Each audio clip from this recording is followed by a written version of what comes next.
Hello friends, welcome to our channel. Friends, நான் உங்கள் அபி. இன்னைக்கு இந்த வீடியோவில் நம்ம நியூ இயர் அன்னைக்கு ஆஃப்டர்நூன் செஞ்ச லஞ்ச் ரெசிபீஸ் பற்றி தாங்க பார்க்க போகிறோம். மார்னிங் நம்ம வீட்டில் இட்லி குருமா தாங்க வச்சுருந்தோம். மார்னிங் பிரேக்ஃபாஸ்ட் எல்லாம் முடிச்சாச்சு. இப்போ கிட்டத்தட்ட ஒரு 11 மணி இருக்கும். நம்ம ஊருக்குள்ளே மீன் வந்திருந்தாங்க. அவங்க கிட்ட தான் அப்பா வாங்கியிருந்தார் மீன். அம்மா இங்கே உட்காந்து கழுவிட்டு இருந்தாங்க.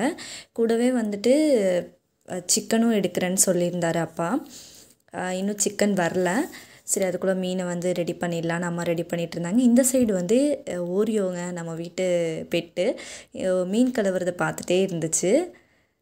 மீனெல்லாம் கழுவி எடுத்தாச்சு ஒரு 3/4 மணி நேரத்தில்.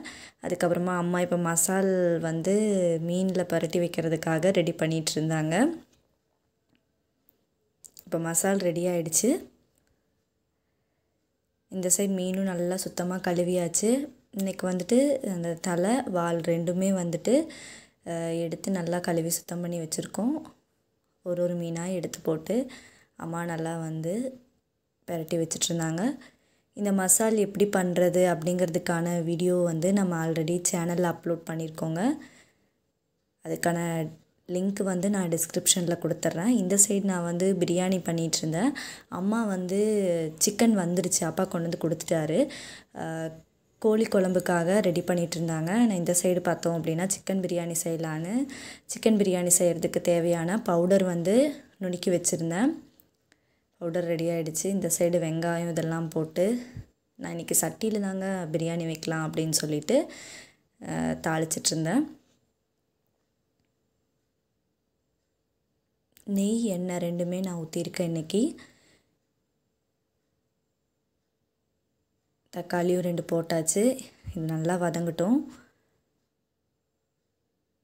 எப்பயுமே புதினா சேர்த்து தாங்க நம்ம பிரியாணி செய்யணும். அப்போ தான் நமக்கு ஒரு பர்ஃபெக்டான டேஸ்ட் கிடைக்கும். அதனால் இதுலேயும் ஒரு கைப்பிடி அளவு புதினா மல்லித்தலை போட்டாச்சு. நம்ம பேஸ்ட்டும் அரைச்சி எடுத்து வச்சுருக்குறோம். இந்த பேஸ்ட்டில் என்னென்னலாம் போட்டு அரைச்சோம் அப்படிங்கிறதுக்கான டீட்டெயில்டு வீடியோவும் நம்ம ஆல்ரெடி அப்லோட் பண்ணியிருக்கோங்க. அதுக்கான லிங்க்கையும் நான் கொடுத்துட்றேன். இப்போ அப்படியே பேஸ்ட்டெல்லாம் சேர்த்து ரொம்ப அருமையான ஸ்மெல் வந்துடுச்சு. அடுத்ததாக நம்ம எடுத்து கழுவி சுத்தம் பண்ணி வச்சுருக்கிற சிக்கனையும் இதுக்குள்ளே போட்டுடலாம். நியூ இயர் அன்றைக்கி ரொம்ப ஒரு சூப்பரான லஞ்ச் ரெசிபி நம்ம வீட்டில் ரெடி பண்ணியிருந்தோங்க. ரொம்பவே நல்லா இருந்துச்சு. அன்றைக்கி ரொம்ப பிஸியாக இருந்துச்சு அப்படின்னு கூட சொல்லலாம். இதை செஞ்சு முடித்து சாப்பிட்றதுக்கே 4 மணி ஆயிடுச்சு. அதுக்குள்ளே இடையில வேலை அதெல்லாம் இருந்துச்சு. இப்போ இந்த சைடு பார்த்துட்டோம் அப்படின்னா அம்மா சிக்கன் குழம்பு செய்கிறதுக்காக மசால் ரெடி பண்ணியிருந்தாங்க.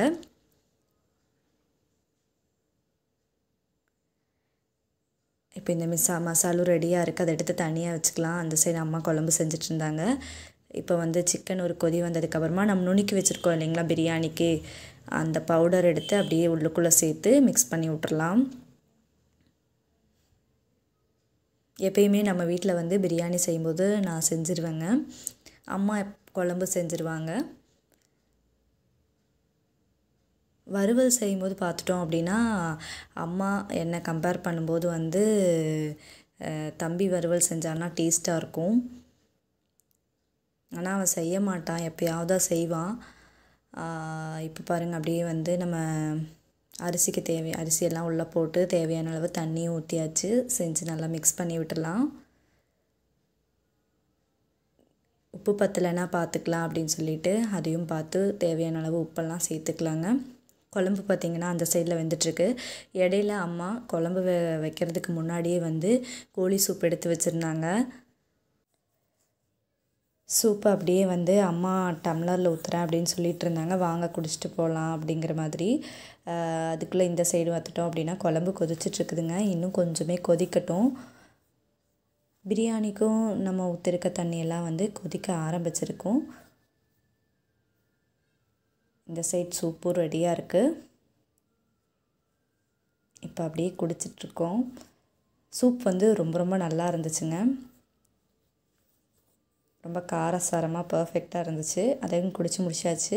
இப்போது அதுக்குள்ளே குழம்பு பார்த்துட்டோம் அப்படின்னா நல்லா சுண்டிடுச்சு.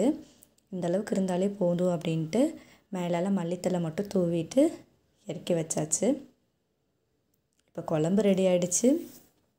ஆல்ரெடி வந்து ஒயிட் ரைஸும் ரெடி பண்ணியிருந்தோம். இந்த சைட் பார்த்துட்டோம் அப்படின்னா பாருங்கள், பிரியாணியும் ரெடி ஆகிடுச்சு. ஒரு 3/4 வெந்ததுக்கப்புறமா ரொம்ப சிம்மில் அடுப்பில் வச்சுட்டு மேலே இந்த மாதிரி ஒரு கல்லை வச்சுக்கிறேன். அது வந்து வெந்துருங்க. ஒரு 10 நிமிஷத்தில் இறக்கிடலாம். இந்த சைட் பார்த்துட்டோம் அப்படின்னா மீன் நல்லா வந்து மசாலாலாம் பரண்டு போட்டு சூப்பராக இருக்குது. ரசம் பார்த்துட்டோம் அப்படின்னா கமகமன்னு அம்மா வச்சு இறக்கிட்டாங்க. இந்த சைடு வந்துட்டு ஒரு தோசைக்கல் வச்சு அதுலேயே எண்ணெயெல்லாம் ஊற்றியாச்சுங்க. எண்ணெய் காஞ்சதுக்கப்புறமா நம்ம மசால் பரட்டி வச்சுருக்கிற மீன் எடுத்து அப்படியே உள்ளே போட்டுக்கலாம்.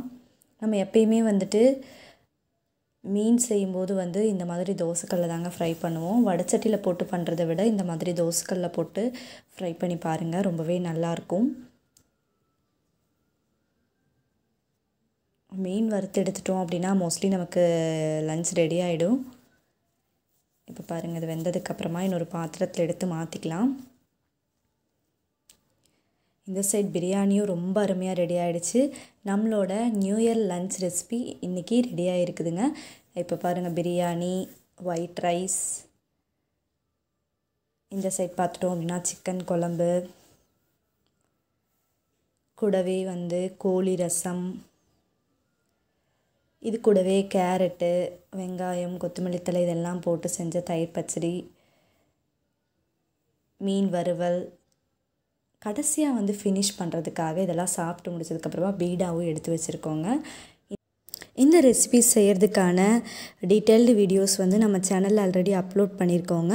அதுக்கான லிங்க்ஸ் வந்து நான் டிஸ்கிரிப்ஷனில் கொடுத்துட்றேன். அதையும் பார்த்து நீங்கள் மறக்காமல் ஒவ்வொரு ரெசிபியுமே செஞ்சு பாருங்கள்.